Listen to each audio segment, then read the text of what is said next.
دل نہیں دکھاتی۔ قرآن مجید میں ارشاد ہوتا ہے وَإِذَا بُشِّرَ أَحَدُهُمْ بِالْأُنثَى ظَلَّ وَجْهُهُ مُسْوَدًّا وَهُوَ كَظِيمٌ،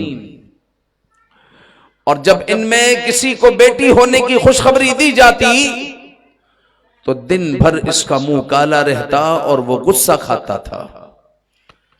جب اس کو پتا چلتا کہ میرے گھر پر اولاد ہونے والی ہے تو عربوں میں وہ شخص چھپ جاتا، کسی کے سامنے نہ آتا، خاندان والوں کے، دوستوں کے، اہل محلہ کے پاس نہ آتا، وہ چھپ جاتا، انتظار کرتا یہ سننے کے لیے کہ بیٹا ہوا ہے یا بیٹی ہوئی ہے۔ اگر بیٹا ہوا ہوتا تو پھر وہ سینہ تان کر باہر آتا اور کہتا بیٹا ہوا ہے بیٹا، اور اگر بیٹی ہوتی تو وہ منہ چڑھاتا۔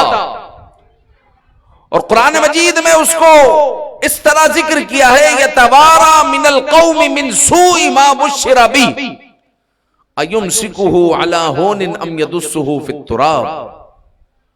لوگوں سے منہ چھپتا پھرتا اس بشارت کی برائی کے سبب، کیا اسے ذلت کے ساتھ رکھے گا، یعنی جو بچی ہوئی ہے اس کو ذلت کے ساتھ رکھے گا یا مٹی میں دبا دے گا۔ الا ساء ما یحکمون، ارے بہت ہی برا حکم لگاتے ہیں۔ تو یہ عربوں کا ایک کلچر تھا، ان کی عادت تھی، یہ ظالم لوگ تھے کہ جب ان کے یہاں پر بیٹیاں ہوتی تو یہ ان کو زندہ درگور کر دیا کرتے، دفن کر دیا کرتے۔ عورت کی کسی معاشرے میں عزت نہیں تھی پیارے بھائیوں، اور آج بھی دنیا کا اکثر معاشرہ وہ ہے کہ جہاں پر عورت کی عزت نہیں ہے۔ انگریز کہتا ہے لیڈیز فرسٹ، وہ کہتا ضرور ہے، لیکن عورت ذات کو اس نے بھی آج کھلونا بنایا ہوا ہے۔ اگر عورت کو عزت دی ہے تو صرف اسلام نے دی ہے، یہ یاد رکھیں، ورنہ اسلام سے پہلے عورتیں محض محکوم ہوا کرتی تھی۔ وہ عورتوں کے ساتھ ایسا سلوک کیا جاتا جیسے جانوروں کے ساتھ کیا جاتا ہے۔ عورت کی حیثیت یہ تھی کہ وہ صرف خدمت کرے گی، جانوروں سے بدتر سلوک کیا جاتا، اور جہاں پر وراثت تقسیم ہوتی تو عورتوں کو بھی تقسیم کیا جاتا کہ 4 بہنیں ہیں 2 بھائی ہیں تو دونوں بھائی 2 بہنیں لیں گے، اس لیے نہیں کہ اپنی بہنوں کی خدمت کرنی ہے، بلکہ اس لیے کہ یہ بہنیں ہماری خدمت کریں گی، یہ ہمارے بچوں کی خدمت کرے گی۔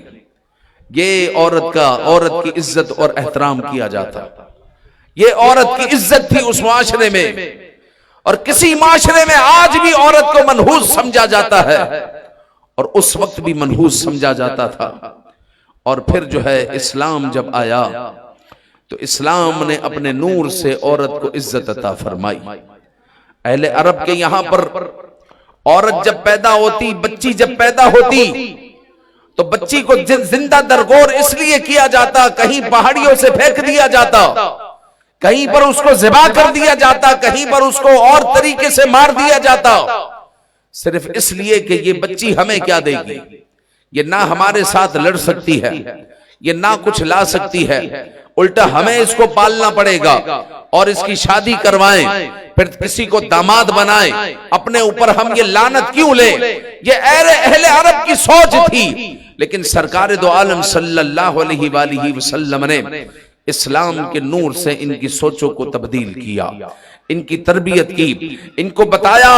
کہ بچیوں کی عزت کس طرح کی جاتی ہے۔ یہ بچیاں تو اللہ کی رحمت ہے، یہ بچیاں اللہ کی رحمت ہے، یہ ماں باپ کے غموں کو دور کرنے والی ہے، یہ دلوں کی ٹھنڈک ہے۔ ان بچیوں کو عزت کس طرح دی جاتی ہے تو حضور علیہ السلام نے عملی طور پر بتایا کہ جب حضرت فاطمہ الزہرا رضی اللہ تعالی عنہا جب آقا کریم صلی اللہ علیہ وسلم کے پاس آئی تو حضور علیہ السلام نے اپنی چادر کو بچھا دیا۔ حضرت امامہ حضور علیہ السلام کی نواسی ہے، ان کو بتایا کہ بچیاں تو جو ہے آنکھوں کا نور ہوتی ہے۔ آقا کریم صلی اللہ علیہ وسلم ایک مرتبہ نماز پڑھ پڑھنے آ گئے اور حضور علیہ الصلوۃ والسلام نے اٹھایا ہوا ہے حضرت امامہ کو، اور حضور علیہ الصلوۃ والسلام جب سجدے میں جاتے ہیں تو زمین پر رکھ دیتے ہیں، سجدے سے اٹھتے ہیں تو حضرت امامہ کو اٹھا لیتے ہیں، رکوع میں جاتے ہیں تو حضرت امامہ کو اٹھایا ہوا ہے، اور حضور علیہ السلام قیام میں ہے تو حضرت امامہ کاندھے پر ہے حضور علیہ السلام کی نواسی،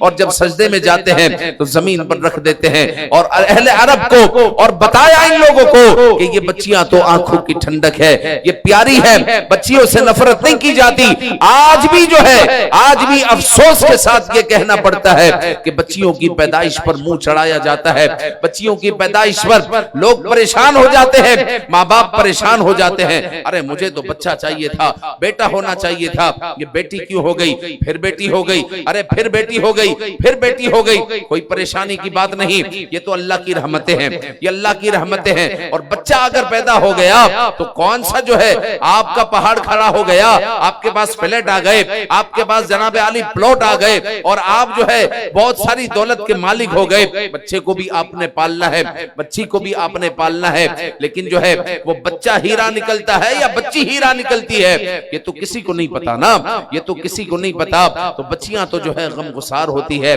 یہ اللہ کی رحمت ہوتی ہے۔ پھر اللہ تعالیٰ نے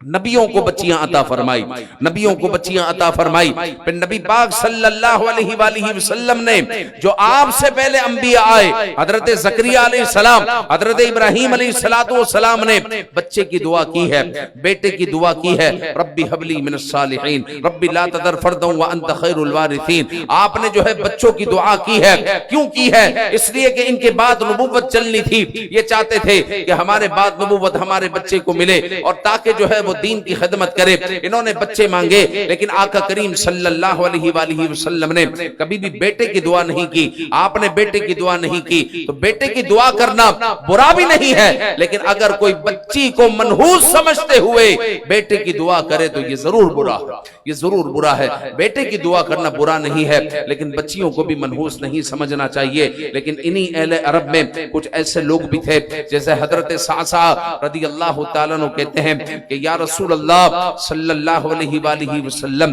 کئی لوگ ایسے تھے کہ جو بچیوں کو زندہ درگور کیا کرتے تھے، لیکن ہماری ایک ٹیم تھی، ہم لوگ یہ کرتے کہ اگر ہمیں پتا چلتا کہ فلاں قبیلے میں بچی پیدا ہوئی ہے اور وہ لوگ نیچر کے صحیح نہیں ہے، ان پر ہمیں شک ہوتا کہ یہ بچی کو زندہ درگور کریں گے یا بچی کو مار دیں گے، ہم ان کے گھر پر پہنچ جاتے اور کہتے کہ یہ بچی ہمیں دے دو، یہ بچی ہمیں دے دو، ہم اس کو پال لیں گے، اس کو مارو نہیں۔ حضرت صعصع رضی اللہ تعالیٰ عنہ کہتے ہیں کہ یا رسول اللہ صلی اللہ علیہ وسلم، اس دور میں ہم نے 360 بچیاں بچائی ہیں، 360 بچیاں بچائی ہے۔ تو حضور علیہ السلام سے عرض کرنے لگے یا رسول اللہ ہمارا کیا انعام ہوگا اللہ کی جناب میں؟ تو حضرت محمد رسول اللہ صلی اللہ علیہ وآلہ وسلم نے فرمایا کہ اللہ تعالیٰ نے تمہیں اسلام کا نور عطا کر دیا،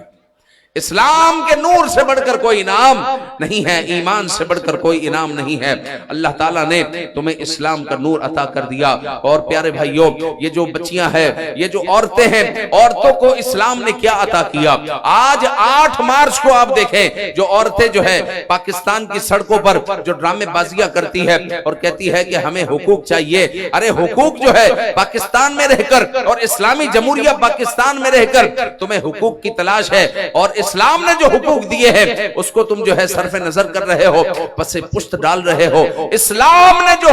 حقوق دیے ہیں، دنیا کا کوئی معاشرہ عورت کو ایسے حقوق پیش نہیں کر سکا۔ اسلام کہتا ہے الرجال قوامون، عورتوں کے جو سردار ہیں وہ رجال ہیں، وہ مرد ہیں۔ کیوں مرد ہے؟ اس لیے کہ وہ عورتوں پر اپنا مال خرچ کرتے ہیں۔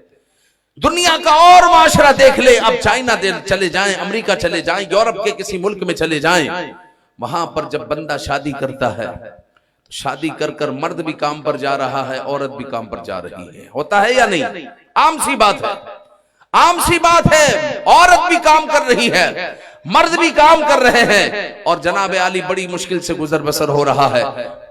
گھر بھی کرائے کا ہے، بچے بھی پالنے ہیں، آیا آ رہی ہے، بچوں کو رکھ رہی ہے، لیکن اسلامی معاشرے میں آپ یہ نہیں دیکھیں گے۔ اسلامی معاشرے میں یہ ہے کہ جب آپ نے نکاح کیا ہے، کسی کی بچی کو اپنے گھر پر لے کر آئے ہیں، تو وہ بچی آپ کی ذمہ داری ہے، وہ بچی آپ کی ذمہ داری ہے، کوئی کام کرنے نہیں جائے گی۔ اس کے گھر کا خرچہ، گھر میں رہن سہن اور گھر میں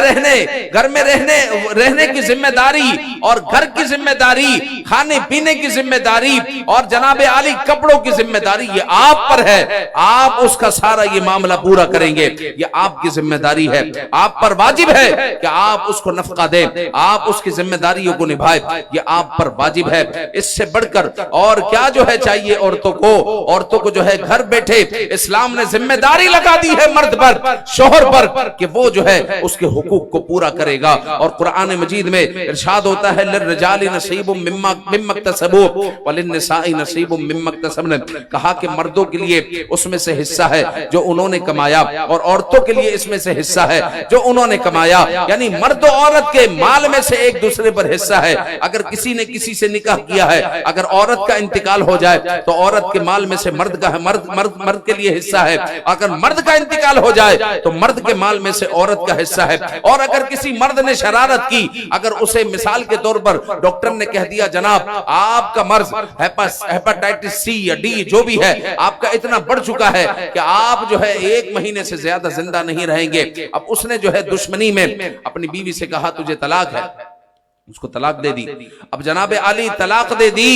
تو اب ہونا یہ چاہیے تھا کہ وہ وراثت سے محروم ہو جائے، لیکن مرض الموت میں اس نے طلاق دی ہے۔ اگر اس مرض میں وہ مر جاتا ہے اور عدت کے اندر مرتا ہے تو وہ عورت وراثت سے محروم نہیں ہوگی، اس کو جو ہے اپنے شوہر کے مال میں سے حصہ ملے گا، اپنے شوہر کے مال میں سے حصہ ملے گا۔ تو عورت کو اتنے حقوق اللہ رب العزت نے، قرآن و سنت نے جو ہے اللہ کے رسول صلی اللہ علیہ وسلم نے عطا فرمائے ہے۔ آپ دیکھیں کہ یہی عورت ہے، یہی بچی ہے۔ حضور علیہ الصلوۃ والسلام نے جب جو ہے حضور علیہ الصلوۃ والسلام سے پوچھا گیا کہ یا رسول اللہ صلی اللہ علیہ وآلہ وسلم میرے حسن سلوک کا سب سے زیادہ حقدار کون ہے، تو حضور علیہ الصلوۃ والسلام نے فرمایا تیری ماں، پھر فرمایا تیری ماں، پھر فرمایا تیری ماں۔ چوتھی مرتبہ جب سوال کیا پھر کون ہے، تو آقا کریم صلی اللہ علیہ وآلہ وسلم نے فرمایا تیرا باپ۔ یہ وہی ہے عورت جو بچی تھی، جو کسی کی بیٹی تھی، آج وہ ماں بن چکی ہے۔ تو اسی ماں کے بارے میں حضور علیہ الصلوۃ والسلام نے فرمایا کہ اس کے پاؤں کے نیچے جنت ہے، اور اسی ماں کے بارے میں حضور نے فرمایا کہ تیرے حسن سلوک کی سب سے زیادہ حقدار تیری ماں ہے۔ یہ عورت ہی ہے، یہ دنیا کا کوئی معاشرہ عورت کو اتنے حقوق نہیں دیتا۔ یہی عورت ہے جس کے بارے میں قرآن مجید میں ارشاد ہوتا ہے وَعَاشِرُوهُنَّ بِالْمَعْرُوفِ، اور ان سے اچھا برتاؤ کرو، عورت سے اچھا برتاؤ کرو۔ اور حجۃ الوداع کے موقع پر حضور علیہ الصلوۃ والسلام نے فرمایا کہ عورتوں کے بارے میں اللہ سے ڈرو، میں تمہیں عورتوں کے معاملے میں اللہ سے ڈرا رہا ہوں، کیونکہ تم نے انہیں اللہ تعالیٰ کی طرف سے بطور امانت لیا ہے، وہ تمہارے پاس امانت ہے، اور میں تمہیں عورتوں کے معاملے میں اللہ سے ڈرا رہا ہوں۔ پھر حضور علیہ الصلوۃ والسلام نے فرمایا خیرکم خیرکم لأہلہ، تم میں سے بہترین وہ ہے جو اپنے اہل کے ساتھ اچھا، جو اپنے اہل کے ساتھ اچھا ہے، وہ تم میں سے بہترین ہے۔ پھر سرکار دو عالم صلی اللہ علیہ وآلہ وسلم کے پاس ایک عورت آتی ہے، کہتی ہے کہ یہ بچہ ہے، اس کے لیے میرا پیٹ ظرف بنا رہا، یہ میرے پیٹ میں رہا، پھر میں نے اس کو سیراب کیا، بڑا کیا، دودھ پلایا، آج اس کے باپ نے جو ہے مجھے طلاق دے دی ہے، یہ بچہ چھوٹا ہے۔ اس کا باپ کہتا ہے کہ میں اس بچے کو چھین لوں گا، میرے کو یہ بچہ دے دے۔ تو سرکار دو عالم صلی اللہ علیہ وآلہ وسلم نے فرمایا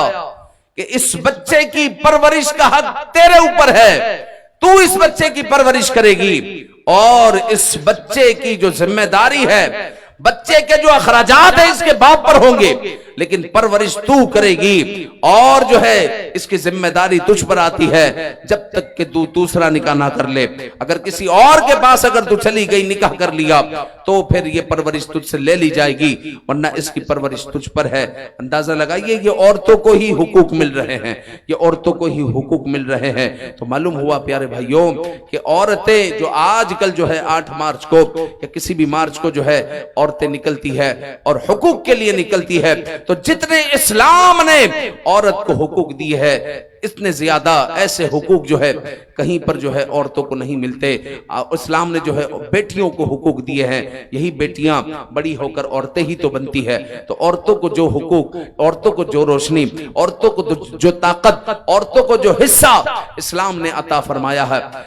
ایسا حصہ کہیں پر جو ہے عورت کے لیے ہمیں نظر نہیں آتا۔ سرکار دو عالم صلی اللہ علیہ وآلہ وسلم نے فرمایا کہ بیٹیوں کو برا مت کہو، میں بھی بیٹیوں والا ہوں۔ حضور نے فرمایا میں بھی بیٹیوں والا ہوں۔ حضور کی 4 بیٹیاں، فرمایا میں بھی بیٹیوں والا ہوں۔ بے شک بیٹیاں تو بہت محبت کرنے والیاں،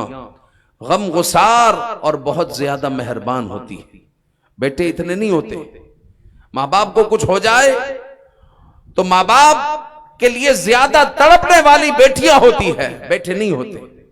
حضور علیہ السلام نے فرمایا بیٹیوں کو برا نہ کہو۔ اگر اللہ تعالیٰ نے کسی کو 1 2 3 4 5 بیٹیاں عطا کر دی، 6 اور 7 بھی بیٹیاں دیکھی۔ میں نے جو ہے ایک بندے سے ملاقات کی، اس نے کہا کہ میری 11 بیٹیاں ہیں، 11 بیٹیاں، 11 بیٹیوں تک بھی مجھے کوئی بیٹا نہیں ہوا۔ 11 بیٹیاں ہیں اور سب کی الحمدللہ میں نے نکاح سب کا کر دیا۔ اب میری ایک ہی خواہش ہے کہ میں جو ہے اپنی بیٹیوں کے ساتھ عمرہ کرنے یا حج پر جاؤں، میری ایک ہی خواہش ہے۔ وہ خوش تھا، وہ خوش تھا۔ ہمارے دل و دماغ میں بھی یہی دعا ہونی چاہیے کہ اے رب العزت تو بیٹے دے یا بیٹیاں دے، بس آنکھوں کی ٹھنڈک دے، ہمارے نصیب میں جو بہتر ہو وہ عطا فرما۔ اگر بیٹے ایسے ہیں کہ وہ نصیب میں اچھے نہیں ہیں اور بیٹیاں ہمارے لیے بہتر ہیں تو بیٹیاں عطا فرما۔ کئی ایسے لوگ میں نے دیکھے ہیں جو کہتے ہیں کہ اللہ تعالیٰ نے اس بیٹے کی جگہ مجھے بیٹی دی ہوتی تو اچھا ہوتا۔ میں نے ایسے بھی لوگ دیکھے ہیں بیٹوں والے کہ جنہوں نے کہا کہ میں تو اپنے گھر کے باہر بورڈ لگاؤں گا کہ میں بانجھ ہوں، میرا کوئی بیٹا نہیں، میرا کوئی بیٹا نہیں ہے۔ بیٹوں والوں کو میں نے مرتے ہوئے دیکھا ہے کہ جب وہ مر رہا تھا تو اس کا بیٹا کوئی اس کے پاس نہیں تھا، اپنے باپ کو اکیلا چھوڑ دیا، اپنی لائف میں اپنے گھروں میں وہ مست ہے، باپ کے پاس کوئی بیٹا نہیں ہے، باپ کا انتقال ہو رہا ہے اس حال میں کہ اس کے پاس کوئی بیٹا نہیں ہے۔ تو ضروری نہیں ہے ہر بیٹا ایسا ہو، ہر بیٹا ایسا ہو۔ رب ذوالجلال اگر بیٹے عطا فرمائے تو ہمیں قبول ہے، وہ بیٹیاں عطا فرمائے تو بھی ہمیں قبول ہے۔ تو حضور علیہ السلام نے فرمایا جسے اللہ تعالیٰ بیٹیاں عطا کرے تو بیٹیوں کو برا نہ کہو کہ بیٹی اللہ کی رحمت ہے اور یہ غم گسار ہوتی ہے اور جو ہے ماں باپ پر مہربان ہوتی ہے۔ حضور نے فرمایا جس کے ہاں بیٹی ہو اور وہ اسے ایذا نہ دے نہ ہی برا جانے، پھر بیٹے کو بیٹی پر فضیلت نہ دے کہ اللہ نے بیٹا بھی دیا ہے بیٹی بھی دی ہے، تو کبھی بیٹی کو یہ نہ لگے کہ بابا جو ہے زیادہ جو ہے بھائی سے پیار کرتے، ایسا نہ لگے۔ عید کی نماز پڑھ کر آئے، اب خرچی دینے کی بات ہے، عیدی دینے کی بات ہے اور بیٹا قریب ہے تو پہلے بیٹی کو بلائیں۔ وہ کہاں ہے؟ عائشہ کو بلاؤ، پہلے عائشہ آئے تو پھر عائشہ کو پہلے عیدی دے اور پھر جو ہے بیٹے کو عیدی دے۔ تو اس بیٹی کو یہ میسج جانا چاہیے کہ بابا جو ہے مجھے فوقیت دیتے ہیں، مجھے فوقیت دیتے ہیں۔ بیٹا فیل نہیں کرے گا، بیٹی فیل کرے گی۔ تو سرکار دو عالم صلی اللہ علیہ وسلم نے فرمایا کہ بیٹے کو بیٹی پر فضیلت نہ دے، اس کو اذیت نہ دے تو اللہ تعالیٰ ایسے شخص پر جنت کو واجب کر دیتا ہے جس کے یہاں پر بیٹی ہو۔ اور پھر حضور علیہ السلام نے المعجم الاوسط میں یہ آیا کہ آقا کریم صلی اللہ علیہ وآلہ وسلم نے فرمایا جس کی 3 بیٹیاں ہو وہ ان کا خیال رکھے، ان کو اچھی رہائش دے، ان کی کفالت کرے تو اللہ تعالیٰ اس پر جنت کو واجب قرار دے گا، اس کو جنت میں پہنچا دے گا، وہ جنتی آدمی ہے۔ کسی نے عرض کی حضور اگر دو ہوں تو؟ حضور نے فرمایا اگر دو ہوں تو بھی۔ پھر کسی نے عرض کی اگر ایک ہو تو آقا کریم صلی اللہ علیہ وسلم نے فرمایا اگر ایک بیٹی بھی ہو، اگر بندہ اس کی کفالت کرے،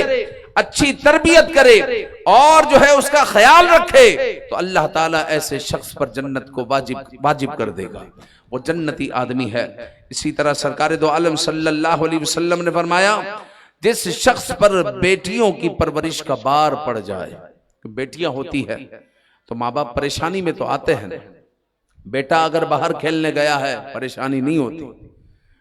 بیٹا اگر باہر ٹیوشن گیا ہے، کوچنگ گیا ہے، اتنی پریشانی کی بات نہیں ہے، لیکن اگر بیٹی جو ہے 4 گھر چھوڑ کر جو ہے ٹیوشن گئی ہے تو پریشان ہوتے ہیں۔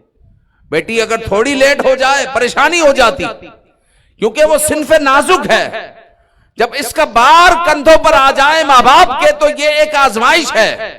تو اس آزمائش کو جو برداشت کرے، اس آزمائش پر جو پورا اترے اور اس پر صبر کرے، تو ایسے ماں باپ کے لیے سرکار دو عالم صلی اللہ علیہ وآلہ وسلم نے فرمایا کہ جس شخص پر بیٹیوں کی پرورش کا بار پڑ جائے اور وہ ان کے ساتھ حسن سلوک کرے، بیٹیوں کے سامنے کبھی منہ نہ چڑھائے، ان کے ساتھ حسن سلوک کرے، تو یہ بیٹیاں اس کے لیے جہنم سے روک بن جائے گی، اپنے باپ کو جہنم میں داخل ہونے نہیں دے گی، اپنے ماں باپ کو جنت میں پہنچائے گی، اپنے ماں باپ کو جنت میں پہنچائے گی، جہنم میں داخل ہونے نہیں دے گی، یہ اپنے ماں باپ کو جنتی بنا کر چھوڑے گی۔ جس پر بیٹیوں کا بار پڑ جائے اور وہ اس کے ساتھ حسن سلوک کرے۔ پھر نبی پاک صلی اللہ علیہ وآلہ وسلم نے فرمایا جس کے یہاں بیٹی ہوتی ہے اور وہ جو ہے اس کو قبول کرتا ہے، جس کے یہاں پر بیٹی ہوتی ہے تو اللہ رب العزت کے حکم سے اس گھر کو جو ہے فرشتے گھیر لیتے ہیں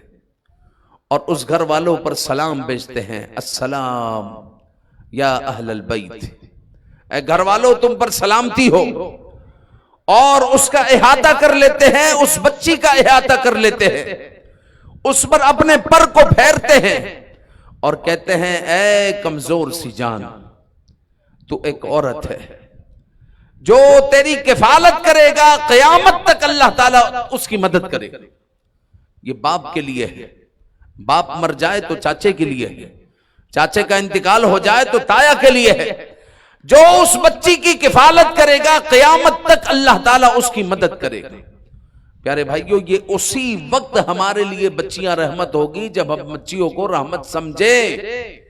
اگر بچیوں کو آپ رحمت نہیں سمجھتے، اگر بچیوں کو کوئی بوجھ سمجھتا ہے تو یہ اس کے لیے رحمت نہیں ہے۔ جو رحمت سمجھے گا تو اس کے لیے رحمت ہے۔ اور کس قدر آقا کریم صلی اللہ علیہ وآلہ وسلم نے کتنی پیاری حدیث پاک، حضور نے کیا فرمایا کہ اس گھر کو فرشتے گھیر لیتے ہیں اور اس بچی پر جو ہے اپنا پر پھیرتے ہیں اور کہتے ہیں اے کمزور ننھی سی جان، تیری جو کفالت کرے تو قیامت تک اس کی مدد کی جائے گی، قیامت تک اس کی مدد کی جائے گی۔ تو آپ بچیوں کا خیال رکھیں، بچیوں کی کفالت کریں، پرورش کریں، اس طرح کہ آپ کی ماتھے پر کوئی شکن نہ آئے، بخوشی جو ہے اللہ تعالیٰ نے جو عطا کیا ہے، بچیاں عطا کی ہیں، بچیوں کی اچھی پرورش ہو، کفالت ہو، اچھی تربیت ہو، تو انشاءاللہ العزیز یہ بچیاں جو ہے ہمارے لیے جنت میں جانے کا ایک راستہ ہوگی، راہ ہوگی۔ پھر مزید یہ ہے کہ حضرت عائشہ رضی اللہ تعالیٰ عنہ کہتی ہیں کہ ایک مرتبہ میرے پاس ایک عورت آئی، مسکین عورت تھی، اس کے پاس 2 بچیاں تھیں، تو اس عورت نے مجھ سے کچھ طلب کیا، بھوکی تھی، میرے پاس 3 کھجوریں تھیں، تو میں نے وہ 3 کھجوریں اس عورت کو دے دی۔ وہ 3 کھجوروں میں سے اس نے ایک کھجور اپنی بچیوں کو دے دی، ایک کھجور اپنے لیے رکھی۔ تو حضرت عائشہ رضی اللہ تعالیٰ عنہ کہتی ہیں کہ یا رسول اللہ صلی اللہ علیہ وسلم، میں نے دیکھا کہ ان بچیوں نے بھوک کے مارے فوراً کھجور اپنے منہ میں ڈالی اور کھا لی اور اپنی ماں کو دیکھنے لگی کہ ماں کچھ اور کھانے کو ہے تو دے، تو اس ماں نے اپنی کھجور کے بھی